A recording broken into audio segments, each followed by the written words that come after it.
எல்லாரும் நல்லா இருக்கீங்களா? நீங்க எல்லாரும் நல்லா இருப்பீங்க. முதல்ல அதை விசுவாசிங்க. நீ விசுவாசித்தால் தேவனோட மகிமையை காண்பார். எங்களுக்கு நிறைய விசுவாசம் இருக்கு பாட்டின்னு சொன்னீங்களா? சூழ்நிலை எல்லாம் சாதகமா இருக்கும் போது விசுவாசிக்கிறது விசுவாசம் இல்லை. சூழ்நிலைகள் சாதகமா இல்லாம இருக்கும்போது விசுவாசிக்கிறதா விசுவாசம்.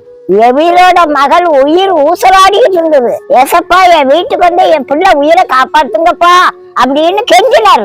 இப்படி கெஞ்சிக்கிட்டு இருக்கும் போதே வீட்டுல இருந்து தகவல் வந்தது. எவீரு, உன் பிள்ளை செத்து போச்சு, வீட்டுக்கு வா, ஆக வேண்டிய காரியத்தை பாப்போம்னு சொன்னாங்க. அப்ப ஏசப்பா எவீரை மட்டும் ஒண்ணு சொன்னாரு, பயப்படாத, விசுவாசம் உள்ளவனா இரின்னு சொன்னாரு. இதை எப்படிங்க விசுவாசிக்க முடியும்? பிள்ளை செத்து போச்சுன்னு வந்து சொல்லிட்டாங்களே. அப்படி இருந்து எவீரு இயேசுவை விசுவாசித்தாங்க. ஏசப்பா எவீரோட பிள்ளை உயிரோட எழுப்பிட்டாருங்க.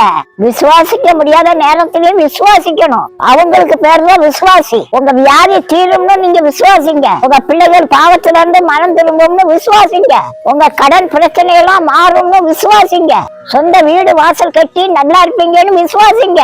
பாட்டி திரும்பவும் சொல்றேன், நீ விசுவாசித்தால் தேவனோட மகிமையை காண்பாய்.